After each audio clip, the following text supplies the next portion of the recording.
ਗੁਰੂ ਪਿਆਰੀ ਸਾਧ ਸੰਗਤ ਜੀ, ਗੁਰੂ ਫਤਿਹ ਪ੍ਰਵਾਨ ਕਰੋ। ਵਾਹਿਗੁਰੂ ਜੀ ਕਾ ਖਾਲਸਾ, ਵਾਹਿਗੁਰੂ ਜੀ ਕੀ ਫਤਿਹ। ਗੁਰੂ ਨਾਨਕ ਸਾਹਿਬ ਦੀ ਇਹ ਇਲਾਹੀ ਰਚਨਾ, ਇਲਾਹੀ ਬੋਲ ਜਪਜੀ ਸਾਹਿਬ ਤੇ ਪ੍ਰਥਮ ਖੰਡ ਜੋ ਕਿ ਧਰਮ ਖੰਡ ਦਾ ਹੈ ਤੇ ਦੂਜਾ ਖੰਡ ਗਿਆਨ ਖੰਡ ਦਾ। ਕਿਉਂਕਿ ਧਰਮ ਖੰਡੀ ਮਨੁੱਖ ਤਨ ਕਰਕੇ ਨਿਯਮ ਵਿੱਚ ਰਹਿੰਦਾ ਹੈ ਤੇ ਗਿਆਨ ਖੰਡੀ ਮਨੁੱਖ ਨੂੰ ਅੰਦਰੋਂ ਗਿਆਨ ਹੋਇਆ। ਜਿਹੜਾ ਸ਼ਰਮ ਖੰਡ ਹੈ ਉਹਦੇ ਵਿੱਚ ਮਿਹਨਤ ਕਰਨੀ ਪੈਂਦੀ ਹੈ। ਕੈਸੇ ਬੋਲਣੇ ਹਨ, ਕੀ ਕਹਿਣਾ ਹੈ, ਕੀ ਸੁਣਨਾ ਹੈ, ਤੇ ਉੱਥੇ ਮਨੁੱਖ ਆਪਣੀ ਮਤ ਨੂੰ ਕੱਢਦਾ ਹੈ, ਤਿਆਰ ਕਰਦਾ ਹੈ। ਐਸੀ ਮਤ ਕਿ ਜਿਵੇਂ ਇੱਕ ਦੇਵਤੇ ਦੀ ਮਤ ਹੋਵੇ, ਇੱਕ ਸੁਰ ਦੀ ਮਤ ਹੋਵੇ। ਔਰ ਇਸ ਤਰ੍ਹਾਂ ਫਿਰ ਮਨੁੱਖ ਤੇ ਰਹਿਮਤ ਹੁੰਦੀ ਹੈ, ਉਹਦਾ ਫਜ਼ਲ ਹੁੰਦਾ ਹੈ, ਉਹਦਾ ਕਰਮ ਹੁੰਦਾ ਹੈ। ਤੋ ਕਰਮ ਕਹਿੰਦੇ ਹਨ ਬਖਸ਼ਿਸ਼ ਨੂੰ, ਫਜ਼ਲ। ਇਹ ਚੌਥਾ ਖੰਡ ਹੈ, ਕਰਮ ਖੰਡ। ਇੱਕ ਉਹ ਖੰਡ ਇਹ ਜਿਸ ਖੰਡ ਵਿੱਚ ਮਨੁੱਖ ਤੇ ਰਹਿਮਤ ਆਉਂਦੀਆਂ ਨੇ, ਬਖਸ਼ਿਸ਼ਾਂ ਆਉਂਦੀਆਂ ਨੇ।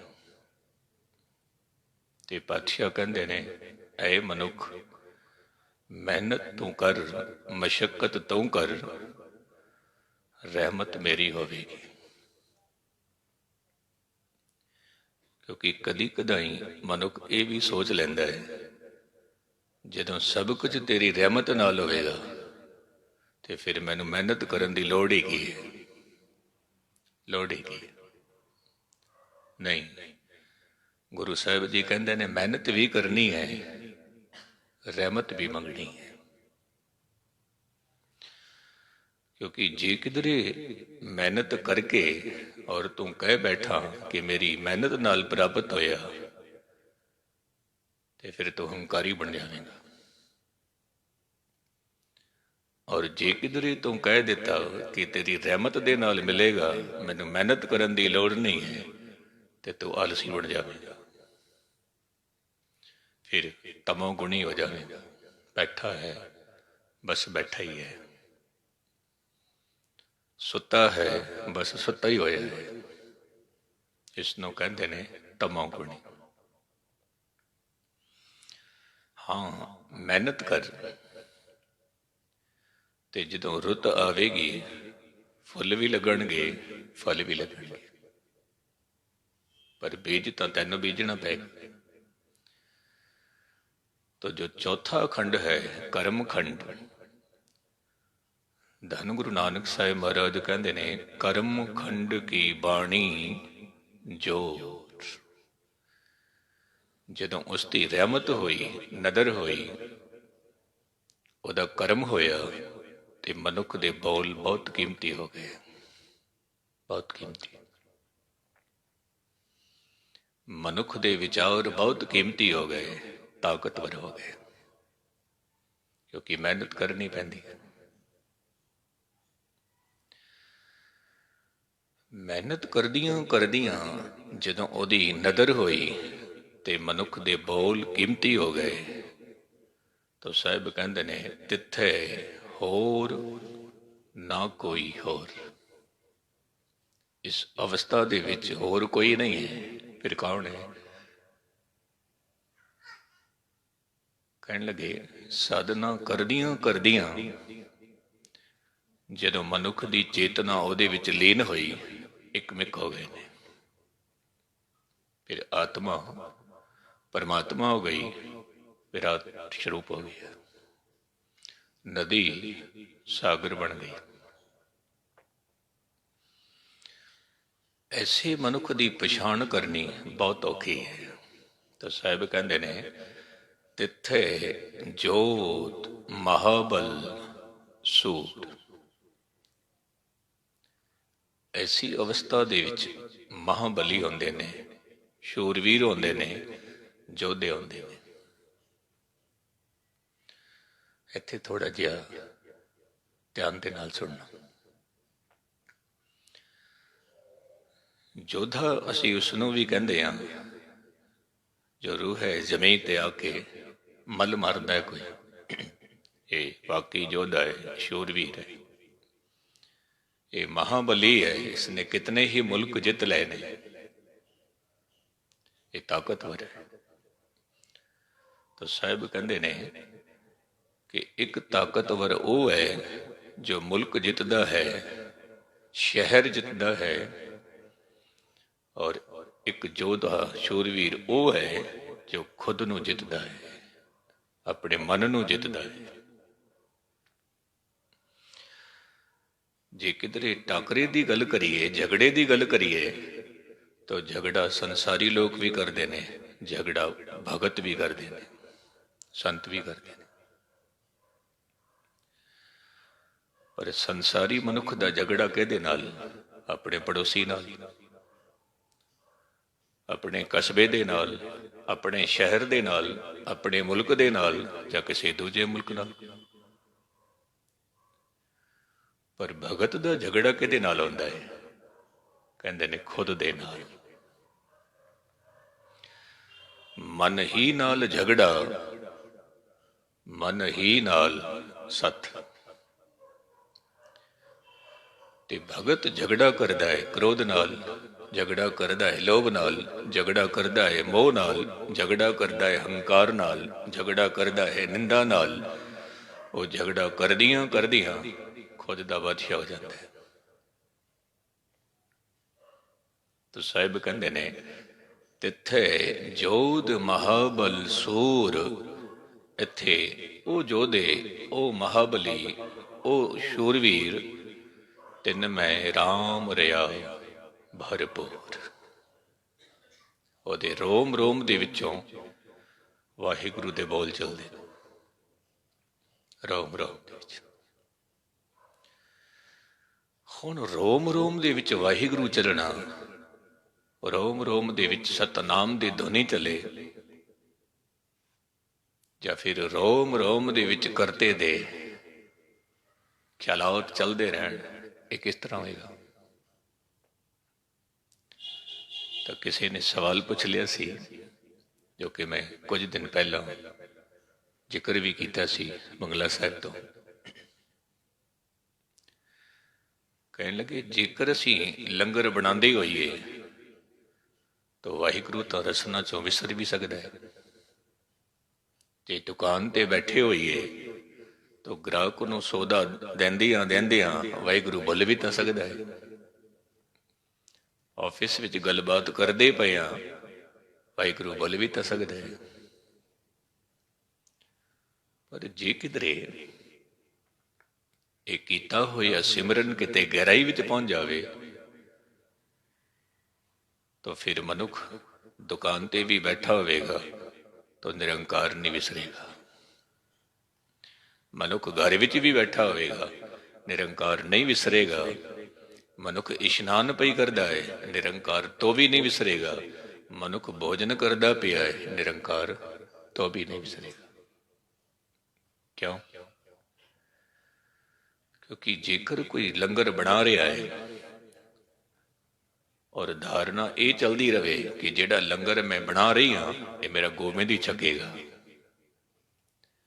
ਜਿਹੜਾ ਦੁਕਾਨ ਤੇ ਬੈਠਾ ਹੋਇਆ ਹੈ ਸੌਦਾ ਦੇ ਰਿਹਾ ਹੈ, ਪਰ ਧਾਰਨਾ ਇਹ ਹੈ ਕਿ ਇਹ ਸਾਹਮਣੇ ਖੜਾ ਗ੍ਰਾਹਕ ਨਹੀਂ ਹੈ, ਇਹ ਮੇਰਾ ਗੋਬਿੰਦ ਰੂਪ ਹੈ, ਗੋਬਿੰਦ ਰੂਪ।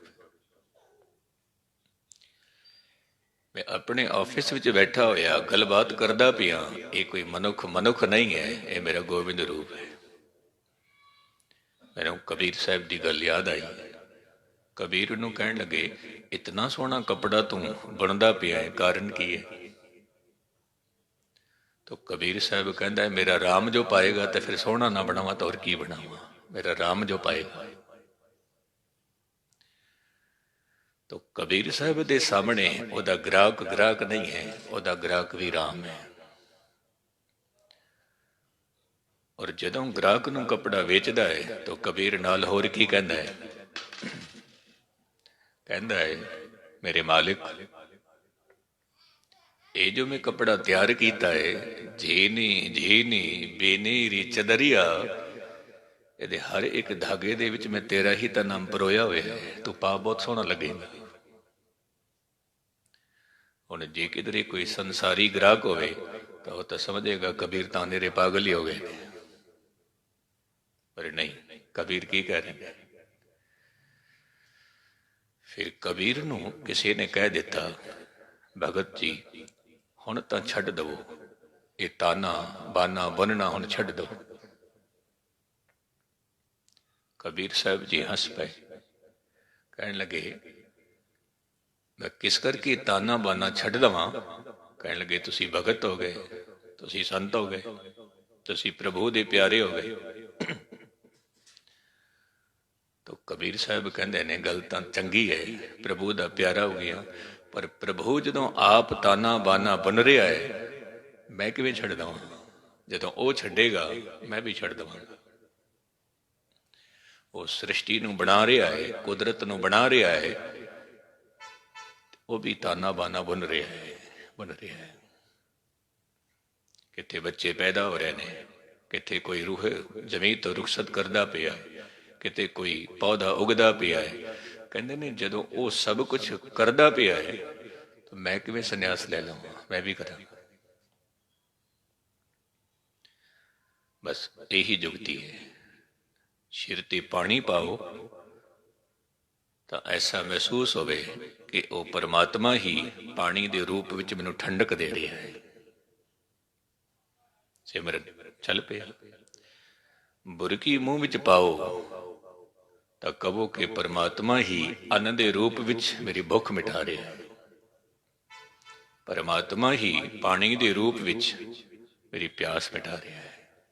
ਇਹ ਸਿਮਰਨ। ਕਿਉਂਕਿ ਭਗਤ ਰਵਿਦਾਸ ਨੂੰ ਕਿਸੇ ਨੇ ਪੁੱਛ ਲਿਆ ਕਿ ਮਹਾਰਾਜ ਕੋਈ ਐਸੀ ਜੁਗਤੀ ਦੱਸੋ ਕਿ ਪ੍ਰਭੂ ਦੀ ਰੱਟ ਲੱਗ ਜਾਏ। ਤਾਂ ਭਗਤ ਰਵਿਦਾਸ ਕਹਿੰਦੇ ਨੇ ਕਿ ਤੁਸੀਂ ਰੱਟ ਦੀ ਗੱਲ ਪੁੱਛਦੇ ਹੋ, ਰੱਟ ਲੱਗ ਜਾਏ। ਮੈਂ ਲੋਕਾਂ ਕੋਲੋਂ ਪੁੱਛਦਾ ਫਿਰਦਾ, ਮੈਨੂੰ ਐਸੀ ਜੁਗਤੀ ਦੱਸੋ ਜਿਹਦੇ ਨਾਲ ਰੱਟ ਛੁੱਟ ਜਾਏ। ਛੁੱਟਦੀ ਨਹੀਂ। ਅਬ ਕੈਸੇ ਛੂਟੇ ਨਾਮ ਰੱਟ ਲਾਗੀ, ਛੁੱਟਦੀ ਨਹੀਂ। ਕਿਉਂਕਿ ਮੁਖ ਵਿੱਚ ਭੋਜਨ ਦੀ ਬੁਰਕੀ ਪਾਉਂਦੇ ਹਾਂ ਤਾਂ ਵੀ ਸਤਨਾਮ ਦੀ ਧੁਨ ਚੱਲ ਪੈਂਦੀ, ਰੁਕਦੀ ਨਹੀਂ। ਤਨ ਸੁੱਤਾ ਪਿਆ ਹੈ, ਸਤਨਾਮ ਦੀ ਧੁਨ ਚੱਲ ਰਹੀ ਹੈ ਹਰ ਸਾਹ ਦੇ। ਤਾਂ ਮੈਂ ਅਰਜ ਕਰ ਰਿਹਾ ਸੀ, ਤਿੱਥੇ ਜੋਧ ਮਹਾਬਲ ਸੂਰ, ਐਸੇ ਜੋਧੇ, ਐਸੇ ਮਹਾਬਲੀ, ਐਸੇ ਸ਼ੂਰਵੀਰ ਜੋ ਮਨ ਨਾਲ ਝਗੜਾ ਕਰਦੇ ਨੇ। ਔਰ ਝਗੜਾ ਕਰਦਿਆਂ ਤਿੱਥੇ ਸੀਤਾ ਮਹਿਮਾ ਮਾਏ। ਪਰਮਾਤਮਾ ਦੀ ਮਹਿਮਾ ਦੇ ਵਿੱਚ, ਗੁਣਾਂ ਦੇ ਵਿੱਚ, ਸੁੰਦਰਤਾ ਦੇ ਵਿੱਚ ਉਹ ਪਰੋਇਆ ਗਿਆ, ਉਹ ਸੀਤਾ ਗਿਆ। ਆਪ ਜੀ ਨੇ ਬਹੁਤ ਦਫਾ ਦੇਖਿਆ ਕਿ ਜਦੋਂ ਕਾਰੀਗਰ ਲੋਹੇ ਨੂੰ ਜੋੜਦਾ ਹੈ ਤਾਂ ਇਸ ਤਰ੍ਹਾਂ ਜੋੜਦਾ ਹੈ ਕਿ ਉਹਦਾ ਨਾਮੋ ਨਿਸ਼ਾਨ ਤੱਕ ਨਹੀਂ ਬਚਦਾ ਕਿ ਜੋੜ ਕਿੱਥੇ ਪਿਆ ਹੋਇਆ।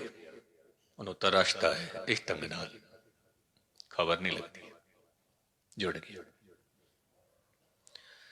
ਭਗਤ ਵੀ ਰੱਬ ਨਾਲ ਇਸ ਤਰ੍ਹਾਂ ਜੁੜ ਗਿਆ ਕਿ ਜੋ ਪਰਮਾਤਮਾ ਦੀ ਸੁੰਦਰਤਾ ਉਹੀ ਭਗਤ ਦੀ ਸੁੰਦਰਤਾ, ਜੋ ਪਰਮਾਤਮਾ ਦੇ ਗੁਣ ਉਹੀ ਭਗਤ ਦੇ ਗੁਣ, ਜੋ ਪਰਮਾਤਮਾ ਦੀ ਸ਼ੋਭਾ ਉਹੀ ਭਗਤ ਦੀ ਸ਼ੋਭਾ, ਔਰ ਧੰਨ ਗੁਰੂ ਗ੍ਰੰਥ ਸਾਹਿਬ ਦੇ ਬੋਲ ਹਨ। ਆਪ ਜੀ ਕਹਿੰਦੇ ਨੇ, ਤੈਸੀ ਸ਼ੋਭਾ ਜਨੇ ਕੀ ਜੇ ਵੱਡ ਹਰ ਪ੍ਰਤਾਪ।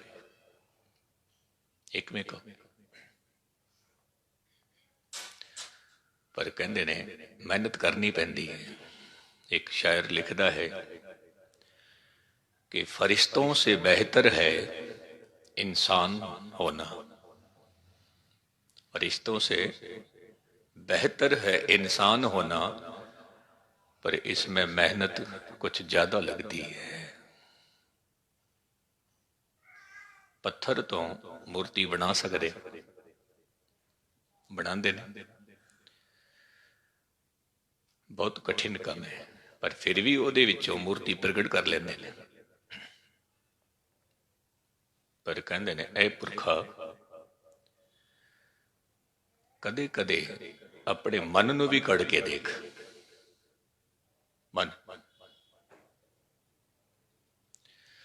जिस दिन तू मन नूं कड़ लेगा तो वाकई ही कलाकार है, वाकई ही तेरे विच कला है। पत्थर दी मूर्ति तो हर कोई बना सकता है, हर कोई।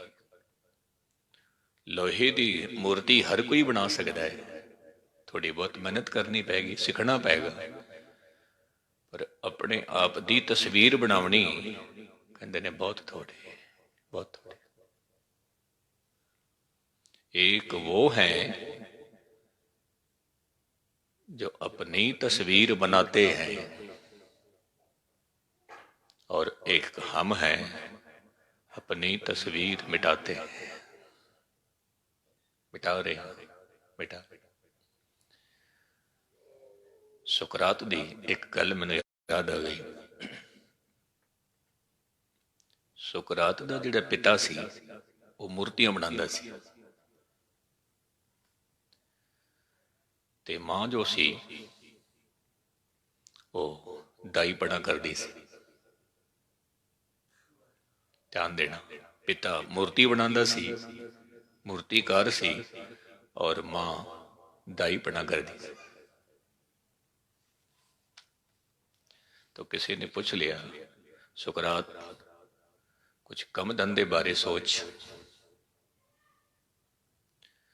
कहने लगे, कम तो मैं वही करना है जो पिता करता है, जो मां करती।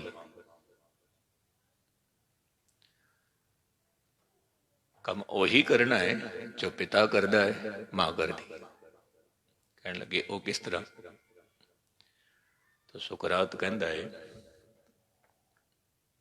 मां का कम है बच्चे का जन्म कराना, दाई पढ़ाई, और पिता का कम है मूर्ति बनाना। ते पिता का तो इतना ही कम होता है, मूर्ति बना के बेच देता है। मां का इतना ही कम होता है, बच्चे का जन्म करा देती। पर मैं एक ऐसे इंसान की तस्वीर बनावांगा, ऐसे इंसान का जन्म करावांगा जिहड़ा इंसान रहिंदी दुनिया तक जीवित रहेगा, रहिंदी दुनिया तक। और वाकई वही कम किया। अंदर मरी हुई जमीर का जन्म करन दा सी सुकरात, रब दीयां गल्लां सुना सुना के, सुना सुना के। क्योंकि तन का जन्म कराना दाई का कम है, पर अंदर जमीर का जन्म कराना ये किसी संत का कम होता है, भगत का कम होता है। नहीं तो गुस्ताखी माफ। अज दे समय के मुताबिक जे देखिए ते तन करके मनुख जी रहे ने, पर जमीर करके मर चुके ने। गुस्ताखी माफ। बहुत थोड़े जिंदे ने, बहुत थोड़े जीवित ने, जो साहिब बाणी विच ऐलानिया कह रहे ने कि सो जीविया जिस मन वसिया सोए, नानक अवर न जीवे कोई। बस वही जीवित है जो कार्य है, वही जीवित है।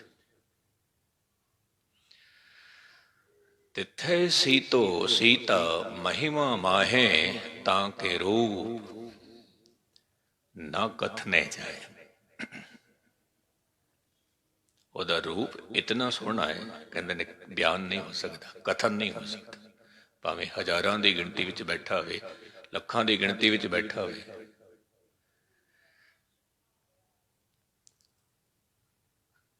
ਅੱਜ ਦੀ ਗੱਲ ਹੈ, ਪੰਜਾਬ ਤੋਂ ਕਿਸੇ ਇੱਕ ਪ੍ਰੇਮੀ ਦਾ ਫੋਨ ਆਇਆ। ਕਹਿਣ ਲੱਗੇ, ਗਿਆਨੀ ਜੀ, ਆਪ ਜੀ ਦੀ ਕਥਾ ਵਿਚਾਰ ਮੈਂ ਸੁਣ ਰਿਹਾ ਸੀ, ਤੇ ਆਪ ਜੀ ਨੇ ਜਦੋਂ ਭਾਈ ਸਾਹਿਬ ਭਾਈ ਵੀਰ ਸਿੰਘ ਦਾ ਜ਼ਿਕਰ ਕੀਤਾ ਤਾਂ ਕਹਿੰਦੇ ਮੈਨੂੰ ਗੱਲ ਯਾਦ ਆ ਗਈ। ਮੇਰੇ ਪਿਤਾ ਜੀ ਔਰ ਭਾਈ ਸਾਹਿਬ ਭਾਈ ਵੀਰ ਸਿੰਘ ਜੀ ਇਹ ਦੋਵੇਂ ਹੀ ਮਿੱਤਰ ਸੀ। तो भाई वीर सिंह जी कहने लगे कि बच्ची सियाणी हो गई है, ये वास्ते कोई रिश्ता लभो। कहते ने मेरे पिता जी ने कह दिता बच्चा साडे घर विच ही बैठा है, परिवार विच बैठा हुआ है। तो भाई साहब कहने लगे ओदा पेपर लवांगा पहला मैं, वो कितना विद्वान है ओदा मैं पेपर लवांगा। तो असी उस बच्चे नूं बुला लिया। भाई साहब कहते ने कि अब जी आ गए, ते अब जी ने रात इत्थे गुजारनी है, ते पेपर तेरा सवेरे होएगा। हुण ध्यान देना, रिश्ता करना है ते पेपर ले रहे हैं। उस बच्चे ने की कीता, शाम दा वक्त होया ते सोदर दे पाठ विच जुड़ गया बच्चा। लंगर प्रशादा छक के इशराम किया बच्चे ने, सवेरे उठिया, इशरान किया, नितनेम किया और भाई साहब दे कोल आ गए। ते भाई साहब जी कहन लगे पुत्र लंगर प्रशादा छक लो। ते वो बच्चा कहता है महापुरुषों कुछ पूछना है? कहने लगे कुछ भी नहीं पूछना। कहने लगे कोई पेपर की गल हो रही सी? कहते ने हाँ हो रही सी, लेकिन मैं ले लिया पेपर ले। कहते ने यही पेपर लिया कि बच्चे को देखिया शाम वेले सोदर का पाठ किया, सवेरे नितनेम किया बगैर कह,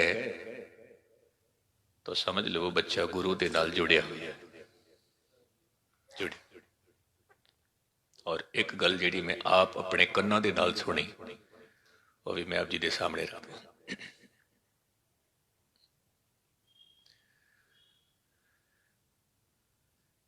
बैंक दे विच नौकरी वास्ते अपलाई किया,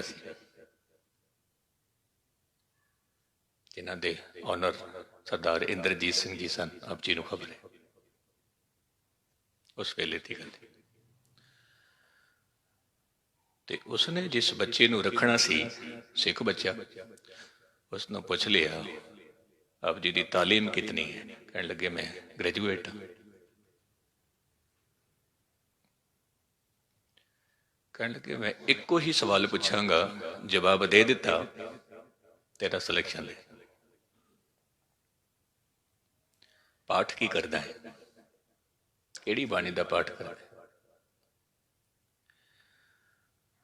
ते उस बालक ने कह दिता मैं सुखमनी साहब का पाठ रोज करदा रोज।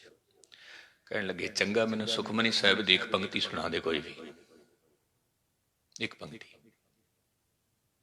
वो खुद बंदा मैनू कह रहा, कहने लगे ज्ञानी जी मैं पाठ करदा सी, सुखमनी साहब रटी हुई सी,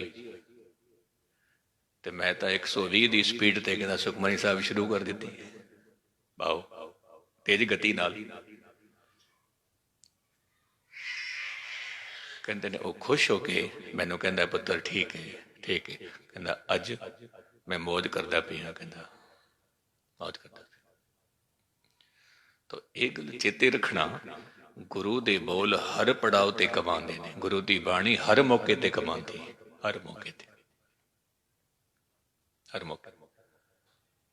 और आप जी की जानकारी वास्ते मैं कह देवां, जो दास का इंटरव्यू होया उस वेले मेरे सामने भी प्रोफैसर बैठे सी, एक जैनी सी, एक बौद्धी सी, एक हिंदू सी, एक सिख सी। ते सवाल मैनू की किया, कहने लगे ज्ञानी जी केड़ा धर्म सब तो चंगा है? ਕਿਹੜਾ ਧਰਮ? ਸਿੱਖ ਧਰਮ, ਜੈਨ ਧਰਮ, ਬੁੱਧ ਧਰਮ, ਕਿਹੜਾ? ਹੁਣ ਜੇ ਕਿਧਰੇ ਕਹਿ ਦਈਏ ਸਿੱਖ ਧਰਮ ਹੀ ਚੰਗਾ ਹੈ, ਜੈਨੀ ਤੇ ਬੌਧੀ ਕਹਿਣਗੇ ਇਹ ਸਾਡੇ ਧਰਮ ਦੀ ਅਵਹੇਲਨਾ ਹੈ। ਉੱਥੇ ਗੁਰਬਾਣੀ ਨੇ ਕੰਮ ਕੀਤਾ, ਇੱਕੋ ਹੀ ਪੰਕਤੀ ਨੇ। ਗੁਰੂ ਨਾਨਕ ਸਾਹਿਬ ਨੇ ਰਹਿਮਤ ਕੀਤੀ, ਰਸਨਾ ਚੋਂ ਬੋਲ ਨਿਕਲੇ ਧੰਨ ਗੁਰੂ ਗ੍ਰੰਥ ਸਾਹਿਬ ਦੇ। ਤਾਂ ਮੈਂ ਉਹਨਾਂ ਦੇ ਸਾਹਮਣੇ ਪੰਕਤੀ ਰੱਖੀ, ਕੋਈ ਬੋਲੇ ਰਾਮ ਰਾਮ ਕੋਈ ਖੁਦਾ ਹੈ, ਕੋਈ ਸੇਵੇ ਗੁਸਈਆਂ ਕੋਈ ਅੱਲਾਹ। ਸਾਰੇ ਦੇ ਸਾਰੇ ਮੁਬਾਰਕ ਨੇ। ਕੋਈ ਰਾਮ ਕਹਿ ਰਿਹਾ ਹੈ, ਕੋਈ ਅੱਲਾਹ ਕਹਿ ਰਿਹਾ ਹੈ, ਕੋਈ ਰਹੀਮ ਕਹਿ ਰਿਹਾ ਹੈ, ਕੋਈ ਕਰੀਮ ਕਹਿ ਰਿਹਾ ਹੈ। ਪਰ ਹਾਂ, ਮੁੱਕਦੀ ਗੱਲ ਇਹ ਹੈ ਕਿ ਕਹੋ ਨਾਨਕ ਜਿਨ ਹੁਕਮ ਪਛਾਤਾ ਪ੍ਰਭ ਸਾਹਿਬ ਕਾ ਤਿੰਨ ਭੇਦ ਜਾਤਾ। ਜਿਨ੍ਹਾਂ ਨੇ ਗੱਲ ਮੰਨ ਲਈ ਉਹ ਕਬੂਲ ਹੋ ਗਏ, ਨਹੀਂ ਤਾਂ ਸਾਰੇ ਦੇ ਸਾਰੇ ਫੈਲ ਨੇ। ਕਹਿਣ ਲੱਗੇ ਯੂ ਆਰ ਸਿਲੈਕਟਡ। ਮੇਰੇ ਸਾਹਮਣੇ ਕਹਿ ਦਿੱਤਾ, ਇੱਕ ਪੰਕਤੀ ਸੁਣ ਕੇ। ਇਹ ਗੁਰੂ ਦੇ ਬੋਲ ਨੇ, ਗੁਰੂ ਦੀ ਬਾਣੀ ਹੈ। ਤਾਂ ਮੈਂ ਆਪ ਜੀ ਨੂੰ ਵੀ ਇਹੀ ਅਰਜ਼ ਕਰਾਂਗਾ ਕਿ ਜਿੱਥੇ ਬੱਚਿਆਂ ਨੂੰ ਤਾਲੀਮ ਦੇਣੀ ਹੈ ਉੱਥੇ ਗੁਰਬਾਣੀ ਦੇ ਨਾਲ ਵੀ ਜ਼ਰੂਰ ਜੋੜੋ, ਬੱਚਿਆਂ ਨੂੰ ਜ਼ਰੂਰ ਜੋੜੋ। ਤਾਂ ਕਹਿ ਰੂਪ ਨ ਕਥਨੇ ਜਾਏ, ਨਾ ਉਹ ਮਰੇ ਨ ਠਾਗੇ ਜਾਏ। ਜਿਨ ਕਹਿ ਰਾਮ ਵਸੈ ਮਨ ਮਾਏ। ਨਾ ਉਹ ਠੱਗੇ ਜਾਂਦੇ ਨੇ, ਨਾ ਲੁੱਟੇ ਜਾਂਦੇ ਨੇ। ਨਾ ਉਹਨਾਂ ਨੂੰ ਕੋਈ ਕ੍ਰੋਧ ਠੱਗਦਾ ਹੈ, ਨਾ ਉਹਨਾਂ ਨੂੰ ਲੋਭ ਠੱਗਦਾ ਹੈ, ਨਾ ਉਹਨਾਂ ਨੂੰ ਹੰਕਾਰ ਠੱਗਦਾ ਹੈ, ਔਰ ਨਾ ਹੀ ਉਹਨਾਂ ਨੂੰ ਮੌਤ ਵਾਰ-ਵਾਰ ਮਾਰਦੀ ਹੈ। ਕਿਉਂਕਿ ਮਨੁੱਖ ਵਾਰ-ਵਾਰ ਮਰਦਾ ਹੈ, ਵਾਰ-ਵਾਰ ਜੰਮਦਾ ਹੈ।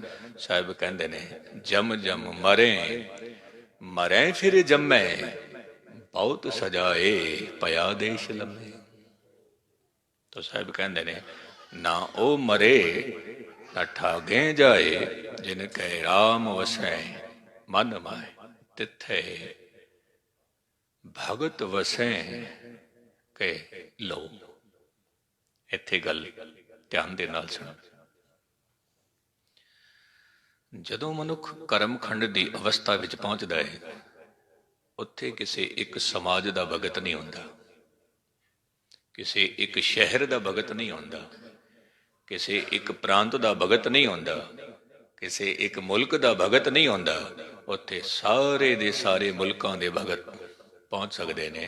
ਫਿਰ ਕੋਈ ਇਹ ਨਹੀਂ ਕਹਿ ਸਕਦਾ ਕਿ ਭਗਤ ਹੋਇਆ ਤਾਂ ਪਾਕਿਸਤਾਨ ਵਿੱਚ ਹੋਇਆ, ਭਗਤ ਹੋਇਆ ਤਾਂ ਹਿੰਦੁਸਤਾਨ ਵਿੱਚ ਹੀ ਹੋਇਆ, ਭਗਤ ਹੋਇਆ ਤਾਂ ਅਮਰੀਕਾ ਵਿੱਚ ਹੀ ਹੋਇਆ।